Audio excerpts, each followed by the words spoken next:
lo decíamos en el avance del bloque anterior, los incendios en Córdoba son un epicentro de la enorme preocupación que provocan en lo ambiental, en este caso con las vidas humanas. 3 personas fallecieron allí en el norte cordobés como consecuencia del fuego. Y el daño que han generado las llamas es devastador. Han quedado postales desoladoras. Más de 30.000 hectáreas que se vieron afectadas. En 3 décadas no se había visto un incendio de estas características allí en esta región. Pero vamos a sumar al titular de FUNAM, a Raúl Montenegro, para analizar junto a él lo que ha ocurrido allí en Córdoba. Raúl, ¿cómo estás? Muy buenos días. Buen día. ¿Cómo estás? ¿Qué tal? Buen día. Un gusto. Para nosotros también es un verdadero placer. ¿Qué han dejado, Raúl, los incendios en Córdoba? ¿Cuál es la postal que nos han dejado después de un siniestro que ha devorado más de 30.000 hectáreas? Y bueno, lamentablemente una de las características es que es una de las zonas que había ido de alguna forma evitando los efectos de incendios comparativamente con otros lugares. Y es uno de los lugares en donde yo diría se conservaba buena parte de la biodiversidad todavía intacta de los bosques. Eso es una de las partes, y tal vez la más dramática, como decían ustedes, tres víctimas fatales. Y obviamente muestra la absoluta ineficacia que ha tenido los sistemas de actuación por parte del gobierno provincial. Y como en este caso nuevamente volvió a repetirse lo del año pasado, recordemos el año pasado fueron más de prácticamente 340.000 hectáreas, aquí estamos hablando de más de 40.000, posiblemente 50.000 hectáreas. El gobernador se resistió a pedir auxilio. El auxilio se pide al comienzo, cuando se ve la magnitud de lo que estaba pasando. Entonces, como no se pidió auxilio, al igual que el año pasado, junto con el abogado Juan Smith, hicimos una presentación penal porque pudimos cotejar con autoridades del Ministerio de Ambiente de la Nación, de que desde la Nación reiteradamente habían ofrecido la ayuda plena. Estamos hablando de, sobre todo, brigadistas, personas que ayudan a combatir el fuego, y lo único que se hizo fue primero pedir 2 aviones y posteriormente 2 aviones y un helicóptero, pero no se hizo uso de ese mecanismo que es la emergencia roja y que permite tener todo este otro apoyo. Así que bueno, una vez más, está presentada la denuncia penal. El drama es el total de muertes que ya se van sumando y el total de ambiente destruido, ¿no? Y Raúl, ¿por qué te parece que el gobernador no ha tomado esa decisión a tiempo? Una de las hipótesis que se maneja es que de ese modo, al término del fuego, lo único que aparece como organismo controlándolo es la provincia. Es decir, de alguna forma evitar la foto del éxito en controlar el fuego. Supongamos que eso fuera cierto. Lo real es que, insisto, si se hubiera, como pasó en septiembre del año pasado, si se hubiera acudido a tener todos los recursos, obviamente sería mucho más efectivo el control. Y ahora viene la otra parte, porque es típico, el posfuego, la reconstrucción. En donde el gobierno de Córdoba entra en otra etapa, que es donde generalmente suele recomendar y llevar adelante planes de reforestación que obviamente no plantan biodiversidad, ¿no? O sea, tras la mala praxis de no acudir, vienen después la mala praxis del posfuego, casi ya como una tradición dentro del gobierno de Córdoba.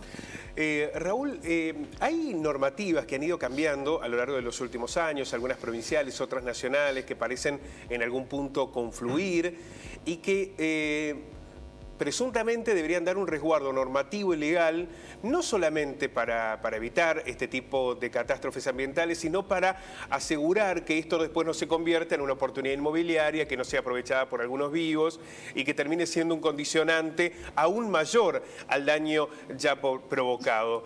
¿Sirven las leyes? ¿Se cumplen? ¿Son las adecuadas? ¿Se necesita un replanteo legislativo, normativo para el cuidado del ambiente en Córdoba y en la Argentina? Bueno, en el caso de lo que es bosque nativo, Recordemos que la propia ley de bosque nativo permite el cambio de uso del suelo, o sea que no podría cambiarse el uso del suelo. Si es bosque rojo, o sea, la máxima categoría de protección, solamente puede seguir como bosque con la máxima categoría de protección. O sea, desde el punto de vista práctico y real, no debería poder cambiarse el uso del suelo. El problema es que nosotros tenemos en Córdoba quien regula el tema de ambiente, la Secretaría de Ambiente de la provincia, que obviamente es parte del gobierno provincial. Entonces, todo depende de, a medida que pasa el tiempo, cuánto tiempo pasa entre el incendio y de pronto alguna propuesta de desarrollo en una zona que se haya quemado.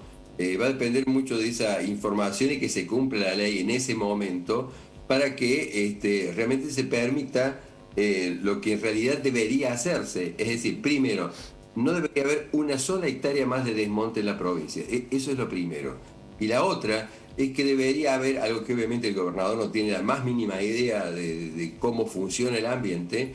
Debería estar previsto lo que se llama ecossucesión o sucesión ecológica. ¿Qué es esto? ¿Qué es eso? Producido un incendio, una vez que se ha producido un desmonte, el ambiente remanente, o sea, toda la biodiversidad remanente, va recreando la biodiversidad avanzando. Recordemos que no se puede plantar biodiversidad.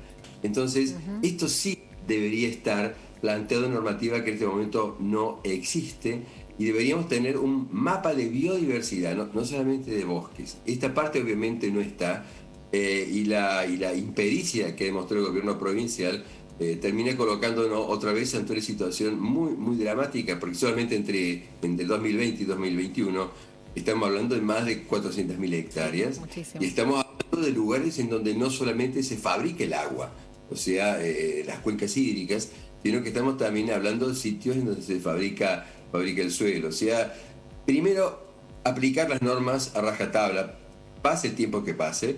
Y la otra, obviamente necesitamos una normativa mucho más lógica para que lo poco que queda de ambiente nativo pueda recompaginar el ambiente nativo que se destruyó. El problema es que si en Córdoba no queda menos del 3% de ambiente nativo cerrado, por ejemplo, es ¿quién va a reconstruir la biodiversidad si cada año a través de fuego, desmonte y contaminación tenemos menos ambiente nativo que pueda por sucesión ecológica reconstituir lo que se destruyó, ¿no? Raúl, ¿cuáles son las causas de los incendios en nuestra provincia, que además son reiterados y se repiten año tras año? En muchos casos son intencionales, sí, pero ¿qué te parece que son las causas? ¿Cuáles? Como origen, más del 90%, por decir una cifra ejemplificativa, son intencionales, o sea, se iniciaron. Una parte son accidentales, pero acá no tenemos, por ejemplo, como zonas de Estados Unidos, en donde los incendios están fundamentalmente asociados a características meteorológicas, por ejemplo, una gran cantidad de actividad eléctrica, que no se puede descartar, pero acá sigue siendo excepcional. La mayor parte es provocada. Y la respuesta de alguna forma es la prevención, es decir, acá no se asume que la prevención se hace 365 días al año. No se hace algo, unos cartelitos puestos de apuro un poco antes de que empiece la época más crítica. Entonces, la respuesta es que aquí no hay prevención, no hay sistemas de prevención, no funcionan los sistemas de alerta temprano. Y también una cuestión de presupuesto. O sea, los presupuestos, pensemos que después del año 2020, el anuncio fue como si fuera una gran noticia que se habían dedicado 150 millones de pesos para comprar equipamiento y reparar lo destruido. Eso parece una broma. En una situación como la que está la provincia, los recursos tendrían que ser totalmente distintos. Y falta, obviamente, no tenemos un sistema efectivo de prevención y de control del fuego. Allí está un poco la respuesta. Es decir, tenemos que trabajar todo el año y junto con todos los actores. Y en este momento, en cualquier lugar, ya personajes como Diego Concha, el propio secretario de Ambiente, Escoto, ya deberían haber renunciado hace rato, ¿no? A mí me parece que ese es el problema, que soluciones hay. No se puede posiblemente evitar en una provincia semiárida como Córdoba, con un régimen monzónico donde la mayor parte de las lluvias están en verano, donde a su vez la sequía era muy fuerte, no se puede evitar que haya fuegos. El problema es las víctimas, que podrían evitarse, y el problema también es el hecho de que se podría quemar muchísimo menos, y lo que es más dramático, porque el verdadero drama en términos ambientales está empezando ahora, porque los restos de ese incendio, obviamente en aquellos lugares de cuenca hídrica va a terminar contaminando cursos de agua, embalses, pero además de eso, resulta quién va a recuperar esa biodiversidad. Y eso ni siquiera figura, Claro. no figura la idea de que tienen que hacerse clausuras, tienen que hacerse una cantidad de mecanismos para que el bosque, a través de especies pioneras, vaya reconquistando lo que se destrozó. Eso no. Eso sí, en Córdoba, la mesa de enlace siempre es bienvenida dentro de Casa de Gobierno. Pero el campesinado profundo, la gente que conoce de bosque, quienes coexisten con el bosque, no tienen el mismo interés. Aquí lo que hay es no solamente mala praxis, hay un desinterés profundo y una ignorancia que yo creo a esta altura es inaceptable. Córdoba no se merece que muera gente y que nos quede menos del 3% de bosque nativo, porque haya funcionarios, en particular un gobernador que no entiende cómo funciona ambientalmente la provincia, ¿no? Es muy triste. Raúl, te agradecemos muchísimo este tiempo. Un placer escucharte. No, faltaba más, que tengan muy lindo día, gracias. Abrazo Igualmente, grande. Raúl vamos. Montenegro, el titular de la FONAP.